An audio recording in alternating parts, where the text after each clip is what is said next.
अस्सलाम वालेकुम। Start on to startup पे दानिश एजाज आपके साथ हैं। Apologies for the delay about the session.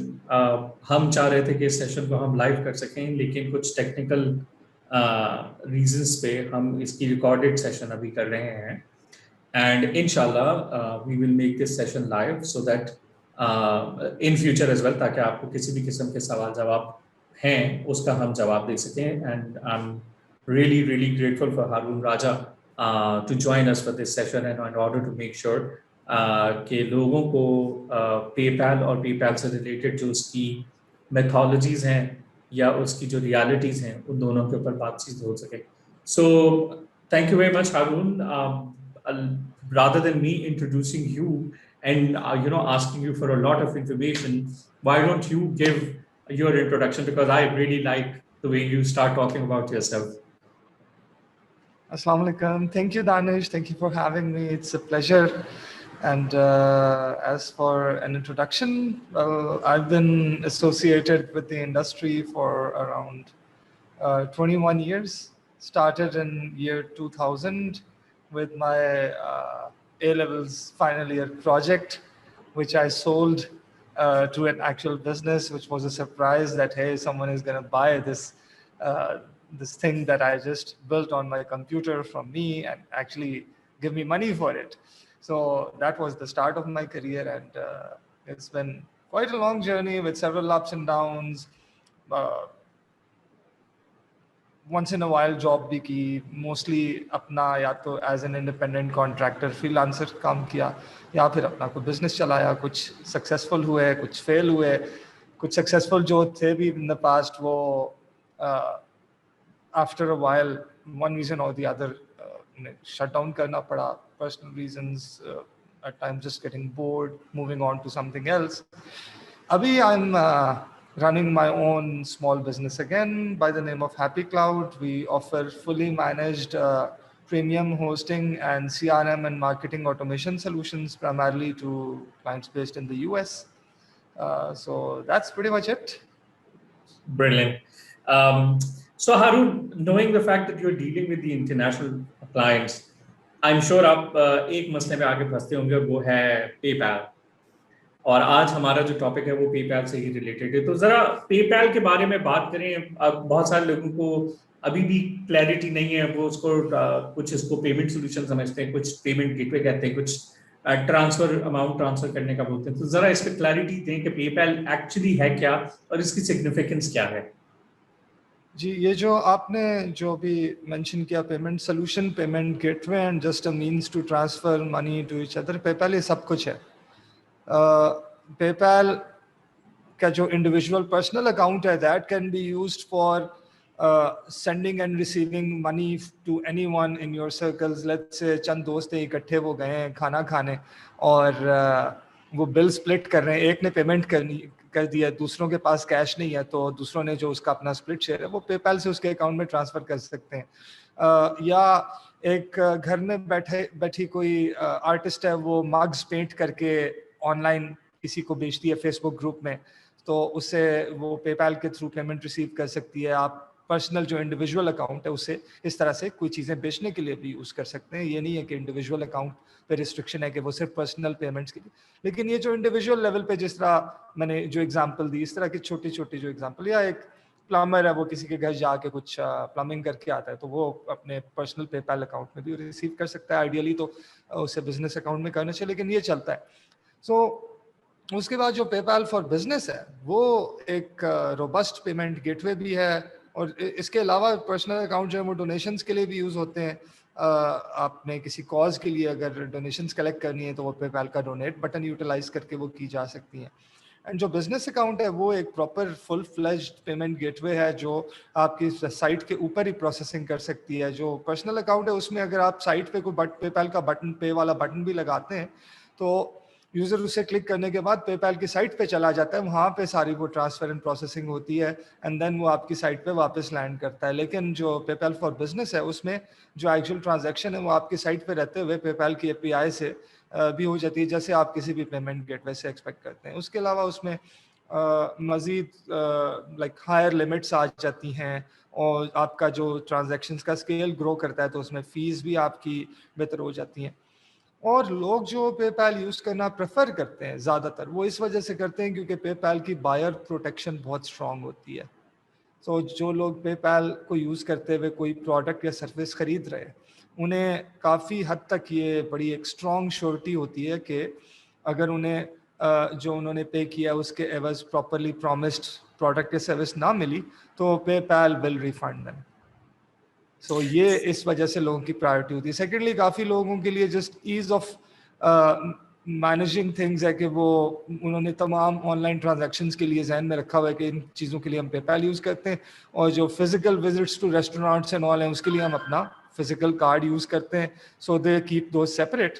तो उन्हें होता है कि यार we just want to use our own और like single service for online transaction. So इस वजह से जो लोग PayPal people who swear by using PayPal and who don't want to use anything other than PayPal, especially when it comes to transacting with an untrusted source, एक नया freelancer है उसे उन्होंने पे करना है जिसके साथ पहले उनका कोई लेवल ऑफ ट्रस्ट एस्टैब्लिश नहीं हुआ, एक नया एक अनहर्ड ऑफ ऑनलाइन वेंडर है उससे वो कोई छोटा सा आइटम परचेस करते हैं तो उसमें उन्हें ज़्यादा प्रोटेक्शन फील होती है कार्ड्स की निस्बत। इवन दो क्रेडिट कार्ड्स पे भी आपके पास वो चार्ज बैक की जो फैसिलिटी है वो भी आपको काफ़ी हद तक प्रोटेक्ट करती है, लेकिन कुछ लोगों में साइकोलॉजिकली भी पेपैल का वो एक माइंडसेट बना हुआ है कि this is better for protecting us. सही। सो जो कस्टमर के पॉइंट ऑफ व्यू से है जो पाकिस्तान में बिजनेस करना चाह रहे हैं ये बेसिकली उनकी प्रोटेक्शन के लिए है। Am I correct? नहीं, जो बायर है अगर आप पाकिस्तान में बिजनेस करना चाह रहे हैं और आपकी क्लाइंटल अब्रॉड है, जैसे मुझे जब इशू होता था जब मेरे पास पेपैल नहीं था, मुझे जो इशू फेस करना पड़ता था अपने फ्रीलांसिंग करियर में मल्टीपल टाइम्स और ख़ास तौर पे उस वक्त जब मैं स्ट्रगलिंग फेजेस में था कि at times I would come across a potential client who would want to hire me for my services but they would really want to pay in PayPal, and me not having PayPal like otherwise it would like अगर हमारा कोई trust establish हुआ होता तो मैं उन्हें insist भी कर सकता था कि नहीं, pay me in a payment method of my choice, but ये इश्यूज थे। एंड देन उसमें फिर वही उन्हीं प्लेटफॉर्म्स पे रिजॉर्ट करना पड़ जाता है जो जिन पे वो लोग तो पेपैल से पे कर सकते हैं लेकिन आपको जो पैसे मिलते हैं वो कट के मिलते हैं, प्लेटफॉर्म की फ़ी आ जाती है। अगर आपने डायरेक्टली एक क्लाइंट किसी तरह से उसके साथ आपकी निगोसिएशन हुई है, आपने उसे कन्विंस कर लिया है कि वो आपकी सर्विस या प्रोडक्ट खरीदे, तो उसके बाद फिर उसे किसी थर्ड पार्टी प्लेटफॉर्म पे ले जाके प्लेटफॉर्म की फ़ी देना वो तो आपके लिए फेयर नहीं है। और एट टाइम्स ये भी होता है कि क्लाइंट विलिंग होता है लेकिन कि किसी और मेथड से पे करे, लेकिन जो बाकी मेथड्स हैं, let's take a look at those as well जो अवेलेबल यहाँ पे रहे। जनरली पेयोनियर है, तो पेयोनियर में unless you have a good transaction history on market places या कहीं से भी जो पेयोनियर के ट्रस्टेड सोर्सेज हैं, जिस तरह आपने अपवर्क के थ्रू अपनी पेयोनियर पे ज़्यादा सी ट्रांजैक्शंस बना ली हैं या freelancer.com के थ्रू पेयोनियर को यूटिलाइज करते हुए एज विड्रॉल मेथड, तो तब तो आप पेयोनियर का वो जो डायरेक्ट क्लाइंट बिलिंग वाला फीचर है वो यूज़ कर सकते हैं, जिससे क्लाइंट को इनवॉइस भेज देते हैं और क्लाइंट आपको पे कर सकता है using their card by clicking पे नाउ एंड ऑल। बट उसमें भी क्लाइंट का बिजनेस होना ज़रूरी है। उसमें अगर क्लाइंट एक इंडिविजुअल है तो वो ये सर्विस नहीं यूटिलाइज कर सकता। छोटे फ्रीलांसर्स को शुरू में अक्सर इंडिविजुअल क्लाइंट्स मिलते हैं जिनका बिजनेस अभी रजिस्टर्ड नहीं होता, तो ये इश्यूज होते हैं। सेकेंडली ये कि उसमें एट टाइम्स अगर बिजनेस हो भी और आपकी पेयोनियर पे हिस्ट्री इस्टेब्लिश नहीं है तो उन्हें आपके क्लाइंट को पेयोनियर के साथ KYC करना पड़ जाएगा, पेयोनियर के को अपनी आइडेंटिटी वेरीफाई करनी पड़ जाएगी और क्लाइंट इन हैसल्स में नहीं पड़ते। उन्होंने पेपैल के साथ अपनी KYC की हुई है, वो नहीं चाहते कि वो पेयोनियर को अपना सोशल सिक्योरिटी और अपना पासपोर्ट और एड्रेस और इस तरह की चीज़ें वो वेरीफाई करें, सिर्फ इस वजह से कि वो एक फ्रीलांसर को उन्होंने $150-200 पे करना है एक छोटे से काम के लिए। तो it doesn't really work like that. लेकिन जब आपकी ट्रांजैक्शंस हाँ, जब आपकी ट्रांजैक्शंस इंक्रीज होती हैं, एक खास स्केल पे पहुंच जाती हैं और आपकी हर ट्रांजैक्शन अगर बड़ी ट्रांजैक्शन बन जाती है थाउजेंड्स ऑफ डॉलर्स में, तब तो डिपेंडिंग ऑन द फ्रीक्वेंसी, अगर आपकी नंबर ऑफ ट्रांजैक्शंस कम है और हर ट्रांजैक्शन बड़ी है, तब तो क्लाइंट के साथ आपकी रिलेशनशिप अच्छी बनी हुई है तो वायर ट्रांसफर से भी काम चल जाता है। ये ज़्यादातर those who are struggling to get started, or those who have gotten started and they're getting potential clients that they can't really directly deal with due to lack of PayPal, उनके लिए बड़ी relevant है. सही. सो इस सिलसिले में जो मेरा फिर दूसरा सबसे क्रिटिकल सवाल होगा कि do we really need PayPal in Pakistan? I mean I understand कि जो एक कस्टमर के पॉइंट ऑफ व्यू से यूएस बेस्ड क्लाइंट है, तो वो फिर उसको पेमेंट ट्रांसफर कहीं जहां तक सिस्टम है, तो ट्रांसफर की तो बहुत सारी सर्विसेज मौजूद हैं जो कि आपके बैंक के साथ भी कनेक्ट करती नहीं है. मैं एज एन एंटरप्रेन्योर अपने क्लाइंट्स के साथ जब यूके में डील करता हूं, तो वो बैंक टू बैंक ट्रांसफर में बहुत सुकून से हो जाती है और मेरा केवाईसी स्टैब्लिश हुआ है, जिसकी वजह से मुझे कोई प्रॉब्लम नहीं होती. तो why do we need PayPal then I don't need PayPal. Why? You cannot really automate those bank to bank transfers. आपने अगर 50 क्लाइंट्स को मंथली रिकरिंग रेवेन्यू के लिए एक रिटेनर पे रखना है, तो good luck following up with 50 clients for invoicing every month and getting them to pay you through a wire transfer. And again, अगर छोटी अमाउंट से $300-400 पर क्लाइंट है, तो उसमें फिर वायर ट्रांसफर फीस जो हैं वो भी सब्सटैंशियल हो जाती हैं.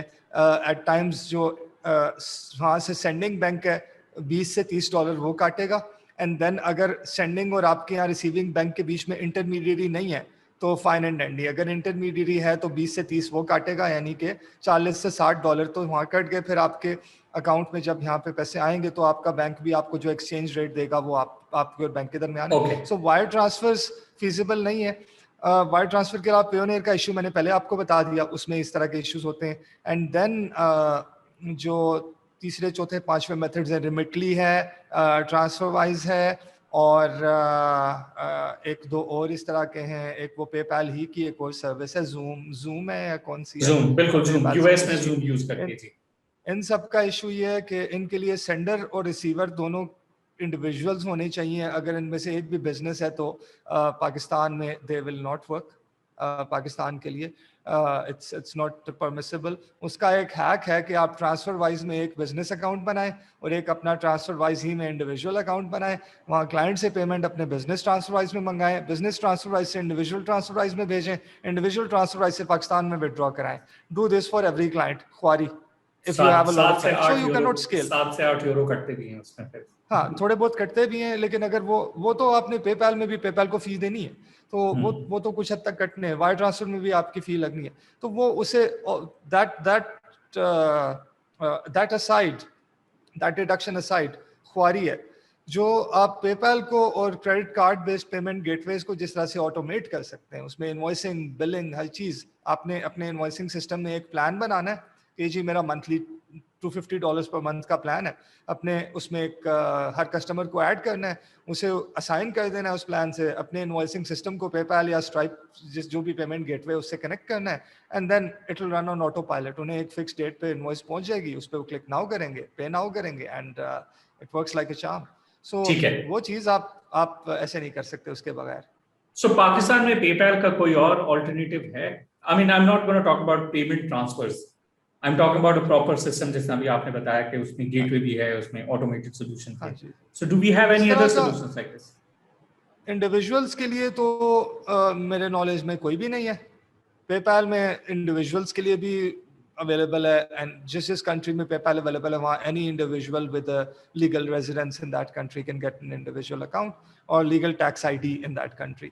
और जो इंडिविजुअल्स नई बिजनेसेस हैं उनके लिए फिर बैंक्स की गेटवेज थी, they were the only option, but good luck trying to get access to them if you're a small business, if you're just starting off. क्योंकि वो आपसे 5-10 लाख रुपए तो इनिशियल आपके सिस्टम के साथ इंटीग्रेशन के मांग लेते हैं या लाइसेंसिंग फी मांग लेते हैं. उसके अलावा आपका अगर वॉल्यूम अच्छा ना हो तो आपको वो एप्लीकेशन को एंटरटेन ही नहीं करते. एंड देन ये जैज कैश एंड इजी पैसा, इजी पे, they seem to be promising when they started off, and they touted them as, you know, that we're gonna take care of your payment gateway hassles, and modern hai, and WooCommerce se integrate karenge, and all, and Magento, and blah blah blah. But good luck hearing back from them when you apply, because मैंने जब किया, मेरे जानने वालों ने किया तो never heard back. They seem to I don't know, just hype things up and do nothing actually about even responding to inquiries. So they're pathetic and Oh yes, they don't yes. really deserve your time of day for even applying based on their lack of responsiveness. And then Absolutely. uske baad, इसमें I ji will ji just go add ahead. value to what you're saying. Telenor Bank, easy paisa. A colleague of ours, I think आप भी उनको जानते होंगे.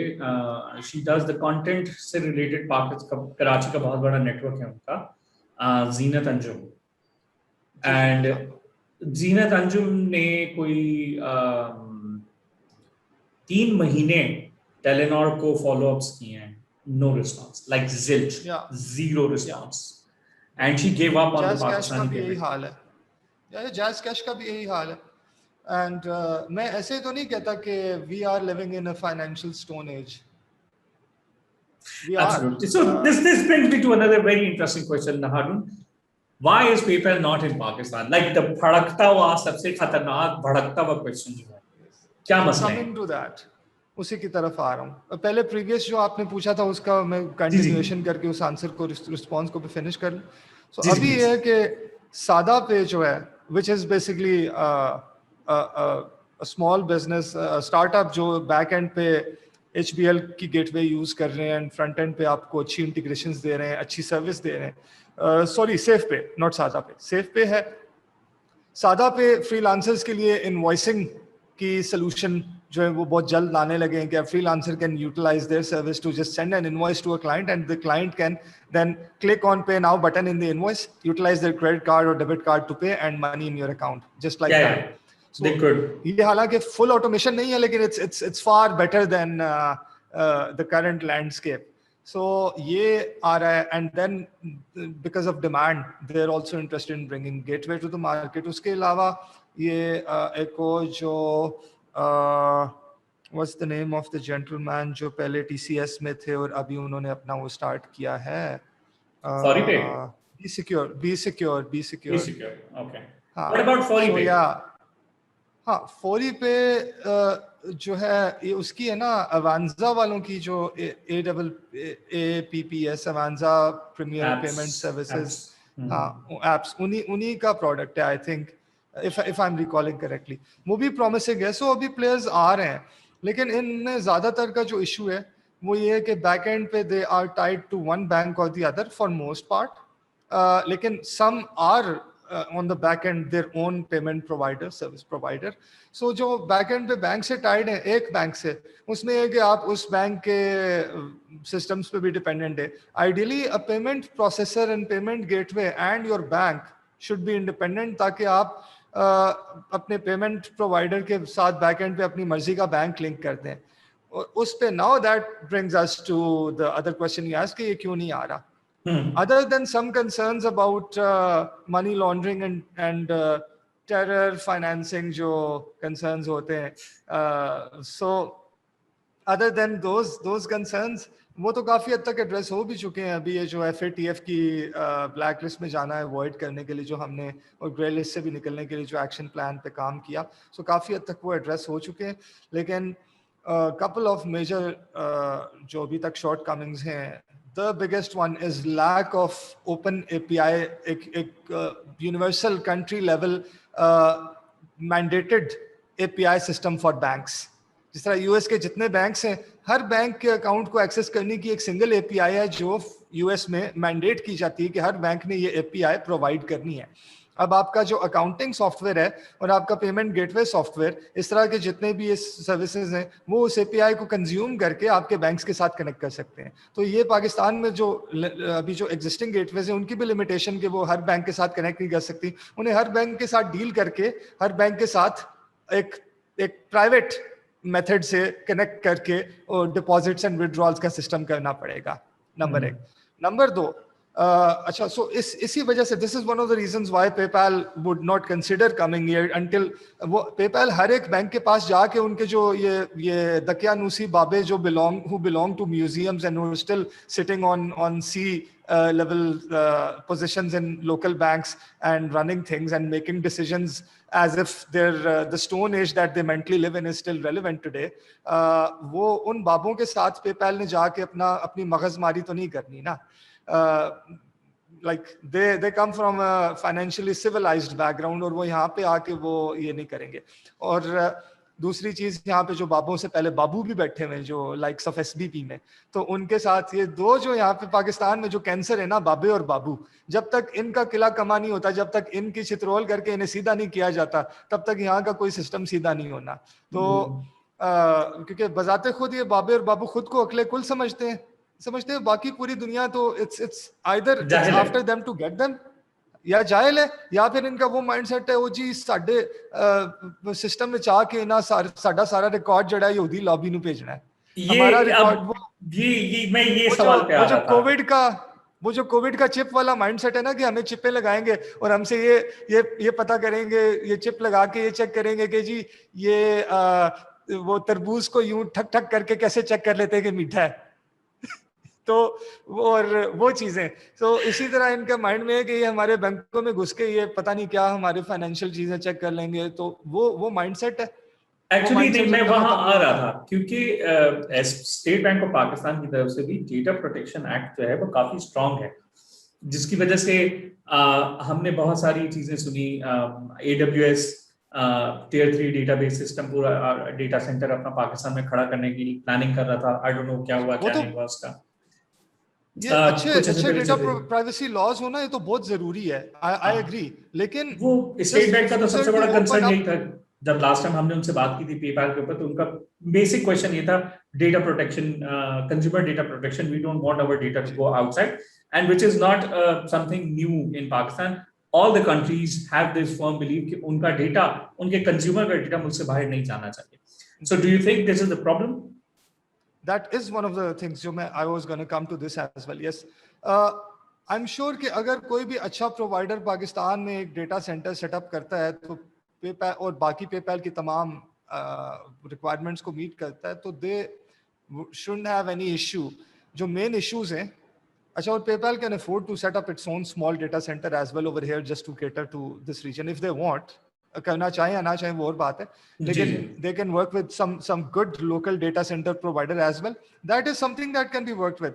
What they can't work with is refusal of banks or regulators to provide a way to withdraw money from any account linked to PayPal as well, because PayPal जो है वो अगर एक अकाउंट से कनेक्टेड है और उस अकाउंट के जरिए एक पेमेंट हो के उस पेपैल अकाउंट में एक पेमेंट हुई है जो उस अकाउंट होल्डर के बैंक अकाउंट में डिपॉजिट हो चुकी है पेपैल के थ्रू. जी फॉर एग्जांपल मैं हबीब बैंक का अकाउंट होल्डर हूं, मेरा एचडीएफसी में, let's put it this way ताकि आसानी हो जाए. जी आपका हबीब बैंक में अकाउंट है और आपने पेपैल के पाकिस्तान के अकाउंट से उसे कनेक्ट किया हुआ है हाइपोथेटिकली कि पेपैल यहां आ गया. बिल्कुल. अब एक अमेरिकन क्लाइंट ने आपसे $200 की कोई सर्विस खरीदी, वो $200 आपके पेपैल अकाउंट में आ गए, एंड पेपैल वो जो 4 दिन 5 दिन रखता है होल्डिंग पीरियड है, उसके बाद वो पेपैल अकाउंट से आपके अकाउंट में चले गए. अब उसके बाद उस क्लाइंट ने एक डिस्प्यूट खड़ा कर दिया कि उसे सही सर्विस नहीं मिली, एंड उस डिस्प्यूट में पेपैल ने उस क्लाइंट के हक में फैसला कर दिया कि क्लाइंट सही कह रहा है, इसे सही सर्विस या प्रोडक्ट नहीं मिला.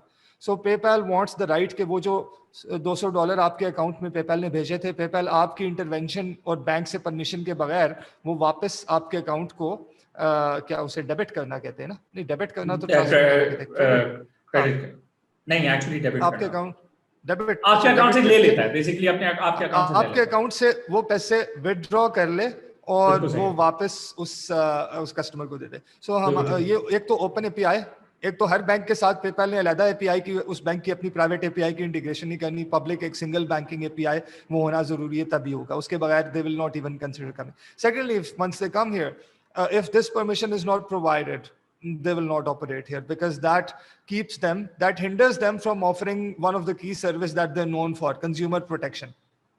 बिल्कुल. So who should we blame? आपने बाबे और बाबू को तो ब्लेम कर दिया ना. सबसे पहले बाबू. जी, these two are the only ones to blame. Babu regulators and बाबे. जो रेगुलेटर्स भी अकेले नहीं काम करते, रेगुलेटर्स को बैंक्स की कोऑपरेशन लेनी पड़ती है, क्योंकि वो अक्सर दूसरे प्राइवेट बैंक के सी लेवल लोग वो ही स्टेट बैंक में भी जाके हाई पोजीशंस में जाते हैं, बैक एंड फोर्थ इनका चलता रहता है. तो ये बड़ी एक क्लोजली निट इंडस्ट्री है. और मैं आई रब shoulders with a lot of these. बिल्कुल. So I rub shoulders with a lot of these बाबे. तो बाबू तो And हमारे पास भी है ना कुछ, बाबू तो हमारी तरफ भी है and कुछ। बिल्कुल, तो I'm on very personal terms with them, and मैं उनके मुंह पे भी यही कहता हूँ, and I'm sure many of them get offended, many of them don't admire my audacity for saying this, लेकिन जो बात है वो है, उसे छुपाने की कोई जरूरत नहीं है। So So how can ये the government involved in this and can help facilitate us for this? Law government का क्या रोल मेकर्स, है? जी लॉ मेकर्स जो हैं, हमारा ये रोल है कि हम अपने लॉ मेकर्स को, अपने एमएनएस को, एमपीएस को, जिन्हें हमने इलेक्ट किया, उन्हें मैंडेट करें कि यार आप हमारा मैंडेट लेके आए तो make a law and enforce that law upon the chief financial regulators which are state bank and FBR, and उन्हें ये मैंडेट करें कि वो not just for PayPal but just to bring the country out of financial stone age into a civilized financial system actually belonging to the 21st century, अपनी public APIs रखें और अपनी उन APIs में ये एक्सेस की पॉसिबिलिटी रखें कि अकाउंट को डेबिट भी किया जा सके और कनेक्टेड सर्विस उसे क्रेडिट भी कर सके।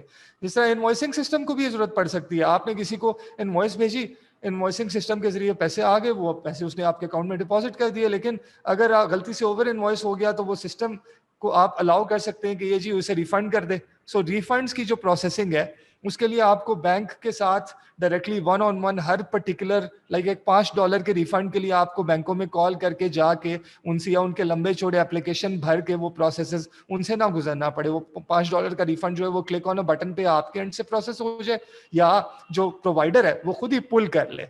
सो इसमें ये आप एपीआई बनाए, इसकी एक्सेस आप हर किसी को ऑब्वियसली नहीं देंगे। एक पेपैल जैसी ट्रस्टेड सर्विस है, उससे आप अकाउंट में मनी पुश एंड पुल करने दोनों की एक्सेस देंगे, लेकिन एक पाकिस्तान में एक छोटी सी स्टार्टअप एक इनवॉइसिंग सोल्यूशन बनाती है, उसे आप सिर्फ पुश करने की एक्सेस देंगे, उसे पुल करने की एक्सेस नहीं देंगे। उसके लिए आप रेगुलेटरी रिक्वायरमेंट्स रखें कि टू हैव फुल एक्सेस आपको इतनी मुल्क में लोकल लेवल पे इन्वेस्टमेंट गारंटी करनी पड़ेगी, या इतना आपको स्टेट बैंक के पास एक रिजर्व डिपॉजिट रखना पड़ेगा, या पाकिस्तान के लोकल बैंक्स में कोई इंश्योर्ड डिपॉजिट इतना रखना पड़ेगा, उसके अगेंस्ट हम आपको ये एपीआई एक्सेस हर बैंक की कंज्यूम करने देंगे। लेकिन once they meet that requirement then it must be mandated that every bank opens up their full access API to them. ये कोई बीच में ऐसा बैंक नहीं होगा जिसका लाइक एचबीएल के एक बुजुर्गवार उसके जो सी लेवल पे बैठे हो के ऐसी नहीं करना, तब नहीं काम चलेगा। जबरदस्त, दैट इज ब्रिलियंट। सो अब बात हैं, आपने पेपैल की ओवरऑल फैसिलिटी के बारे में बात की, आपने ये भी बताया कि कौन सी वजूहत हैं जिसकी वजह से जो है वो पाकिस्तान में पेपैल नहीं है। इसका ग्लोबल इम्पैक्ट क्या है पाकिस्तान के ऊपर, उस पर बात करें जरा। जी ग्लोबल इम्पैक्ट ये है कि एक तो बैक इन द डे तो बहुत इश्यूज होते थे जब किसी क्लाइंट को बताते थे, क्योंकि back in the day trust level भी back in the day as in पिछले डेकेड में initial early 2010s and for most part the 2000s, उसमें तो अक्सर जब बताते थे पेपैल नहीं है तो दे वर लाइक हम सिर्फ पेपैल ही में पे करना चाहते हैं। अब ये इशू काफी हद तक कम हो गया, लेकिन जब आप उन्हें बताते हैं कि हम सिंपली कोई credit card and debit card processing वाला मेथड भी हमारे पास नहीं है, तो then there like okay so do we need to make an account on a third party service you know from scratch, like Payoneer पे account बनाएं या यू नो ट्रांसफर वाइज वाली वो जुगाड़ करें, तो वो ख्वारी है। वर्क अराउंड से लोग कमा रहे हैं, अच्छा खासा कमा रहे हैं, ये वर्क अराउंड करके कमा रहे हैं। Yeah, we लेकिन built a what $4 billion industry, $5 billion industry. नहीं, जो अभी तक जो ऑफिशियली रिकॉग्नाइज्ड है वो फ्रीलांसर्स की तो 1 बिलियन से कम की है, जो official channels international total international business की बात। हाँ इंटरनेशनल वो तो ग्लोबली तो it's probably hundreds of billions of dollars की इंडस्ट्री होगी। पाकिस्तान नहीं, मैं पाकिस्तान की अगर बात मैं करूं, पाकिस्तान की बात कर रहा हूं। जी फ्रीलांसर्स की जो ऑफिशियली रिकॉग्नाइज्ड चैनल से इनकम आती है, report properly reported and all, वो $500 million से ऊपर ही है।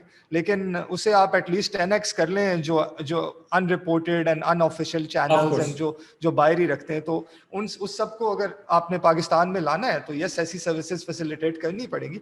सो इसका हल यही है कि एक तो सेफ पे सादा पे टाइप की सर्विसेज जो हैं वो उन्हें लोकली ज़्यादा रोबस्ट किया जाए, उनमें ऑन बोर्डिंग आसान से आसान, काफ़ी हद तक उन्होंने आसान की हुई है, उनमें भी अभी कुछ रेगुलेटरी अप्रूवल के प्रोसेस से गुजर रहे हैं। जिस तरह सादा पे है वो अभी रेगुलेटरी अप्रूवल के प्रोसेस से गुजर है, लेकिन बहुत काम हो रहा है और इसमें काफ़ी काम ये जो अभी मैंने सारी बातें की हैं, ये इन सर्विसेज बनाने वालों के साथ मेरी कंसल्टेंसी सेशंस हो चुके हैं जिसमें मैं ये सारी बातें उन्हें बता चुका हूँ, and some of them are building services around this feedback from me and around this जबरदस्त। Feedback, such feedback from others as well, not just मी।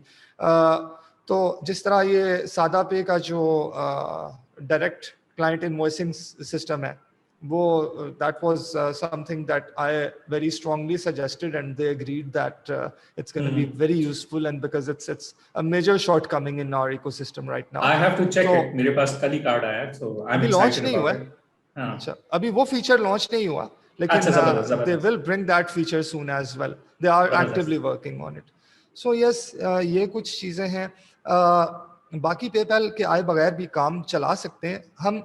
हमने ये नहीं देखना कि हमने सिर्फ पेपैल को किसी भी तरह खींच तान के लाना है, हमने देखना है कि हमने अपनी सिस्टम्स Absolutely. को ऐसा बनाना है कि पेपैल भी यहाँ आए और पेपैल के अलावा यहाँ के लोकल प्लेयर्स भी अच्छी सर्विसेज दे सकें।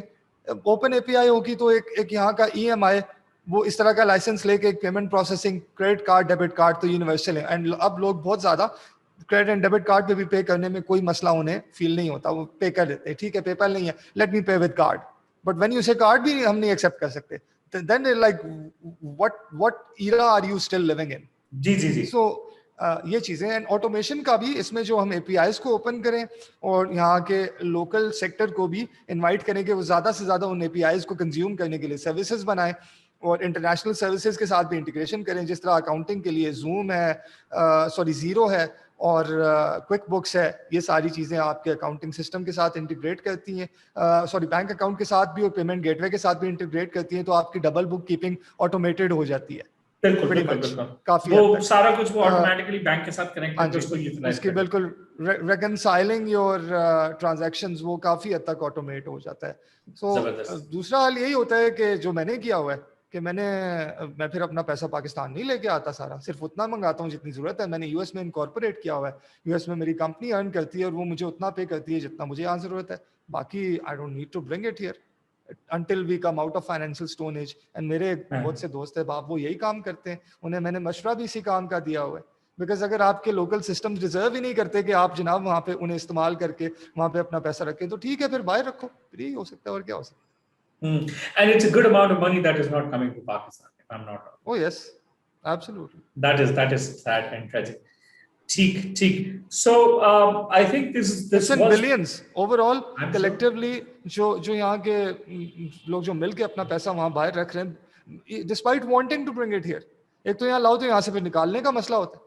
सो यहाँ बैठे हुए आप अगर फॉरेन अपने वेंडर्स को, प्रोवाइडर्स को पे करना चाहें तो वो इश्यूज होते हैं। क्रेडिट कार्ड, डेबिट कार्ड वाली ट्रांजैक्शंस तो इजीली हो जाती हैं, लेकिन उनमें लिमिट्स होती हैं। बहुत बड़ी ट्रांजैक्शंस आपने करनी हो, आपने थाउजेंड्स ऑफ डॉलर्स महीने में अगर वेंडर्स को पे करना है, सप्लायर्स को पे करना है, तो वो काफ़ी उसमें इश्यूज हैं। So like billions of dollars, बल्कि tens of billions of dollars वो बाहर इसी वजह से पड़े हुए, उनका एक फ्रैक्शन यहाँ आता है। सही सही। So I mean if I have to conclude this कि PayPal की वजह से हम एक्चुअली काफी ज्यादा डैमेज कर रहे हैं अपनी इकोनॉमी को अगर हम PayPal को इंट्रोड्यूस नहीं कराते, बिकॉज ऑफ द फैक्ट कि हमारे कुछ लॉज हैं जो अभी 1960 से अपडेट नहीं हुए और उस चक्कर में हम फंसे हुए हैं। That is brilliant. I think that's pretty much of what we wanted to discuss today. Harun, as a conclusion, do you have any comment, anything that you would like to pass on to the startups and all the entrepreneurs जो कि ये session देखेंगे या देखते रहेंगे future में? जी बिल्कुल। मैं सबसे पहला मशवरा ये दूंगा कि या तो अगर आप लोकली इन्हीं फाइनेंशियल प्रॉब्लम्स को सॉल्व करने के लिए काम करें तब तो लोकल पेमेंट सिस्टम्स यूटिलाइज करें। आप अगर लोकल मार्केट को ही एड्रेस कर रहे हैं, पाकिस्तानी मार्केट को ही एड्रेस कर रहे हैं, तब ठीक है आप अपनी स्टार्टअप के लिए कोशिश करेंगे किसी बैंक की गेटवे मिल जाए जो आपके सिस्टम के साथ इंटीग्रेट हो जाए, या सेफ पे टाइप की जो सर्विसेज है वो उनके लिए आपको सिर्फ एक वो होना ज़रूरी है, सोल प्रोप्राइटर होना ज़रूरी है। उसके लिए आपकी कंपनी रजिस्टर होना भी ज़रूरी नहीं है, सोल प्रोप्राइटर का NTN होना ज़रूरी है। सो वो डोंट हेजिटेट इन गेटिंग दोस, इन्हें भी सपोर्ट करें। लेकिन अगर आपने इंटरनेशनल क्लाइंटल को टारगेट करना है तो don't hesitate in incorporating abroad for now. US में या किसी भी ऐसे कंट्री में जहां आपको ये सर्विसेज मिले वहाँ इनकॉर्पोरेट करें, वहाँ स्ट्राइक भी लें पेमेंट प्रोसेसिंग के लिए, वहाँ accounting services like quick books and zero भी लें, उन्हें अपने बैंक अकाउंट से भी वहाँ कनेक्ट करें, और पेपैल जैसी सर्विसेज भी लें। उन सबको कंज्यूम करके आप अपने आप को बहुत ज़्यादा हैसल से बचाएंगे। सो वो करें जब तक यहाँ का फाइनेंशियल सिस्टम इस हद तक स्टेबल नहीं होता, इस हद तक मॉडर्नाइज नहीं होता कि आपको वो तमाम सर्विसेज यहाँ पे मिलें। पेट्रियटिज्म टाइप की जहालत की कोई ज़रूरत नहीं है। Be practical. Practicality, yes, patriotism. It's actually eventually you are working for the sake of patriotism कि आप मुल्क में पैसा लेकर आने के लिए अपने प्रेशर पॉइंट्स के थ्रू जो है मुल्क को इनकरेज करें कि भाई ऐसे प्लेटफॉर्म्स को लेकर आए, जो कि हमारा मकसद भी है स्टार्टअप में कि एक प्रैक्टिकल गाइडलाइन दी जाए, क्योंकि आपके सामने है, आप और मैं दोनों इस चीज को काफी अर्से से विटनेस भी कर रहे हैं। हमने multiple time of the record discussion भी की है कि हमारे 500 स्टार्टअप में से हार्डली शायद एक भी कभी प्रॉपरली खड़ा नहीं होता, क्योंकि उनके पास बहुत सारी चीजों की प्रॉब्लम्स होती है। बूटस्ट्रैप में इतना लगे हुए होते हैं कि वो ब्रांड बिल्डिंग को भूल जाते हैं, ब्रांड बिल्डिंग में भी इतना लग जाते हैं कि बूटस्ट्रैपिंग नहीं होती। तो वो एक अजीब सी खिचड़ी पकी हुई है, एज वी से। सो हमारे स्टार्टअप टू स्टार्टअप का मकसद भी यही है कि हम उस खिचड़ी को जरा क्लियर करें ताकि वो खाने के भी काबिल हो और लोगों को समझ में भी आए कि लॉन्ग लास्टिंग बिजनेस कैसे खड़े किए जाते हैं। तो thank you very much Harun for your time. Thank you very much again. So इसके साथ let's conclude the session for today, and inshallah we'll ask you to come over again, especially to talk about these incorporation of United States companies or UK based companies or any other companies, of course keeping the legal flow of organization in mind, जिसके through वो अपने पैसे कर। Absolutely. हर चीज legally, बिल्कुल हर चीज जो करना है लीगली करना है, लेकिन जो लॉ आपको एक अपने आप को आसानी प्रोवाइड करना अगर अलाउ करता है तो उसे फिर आप यूटिलाइज करें। उसमें आप ये ना देखें कि यार इसमें पैसा बाहर रहेगा या हम लोकली सिस्टम को नहीं कंज्यूम करें। लोकल सिस्टम अगर इस काबिल नहीं है कि उसे कंज्यूम किया जाए तो फिर जबरदस्ती में क्यों किया जाए। Absolutely perfect. Okay, thank you very much Harun, have a nice day ji. Allah Hafiz। You too।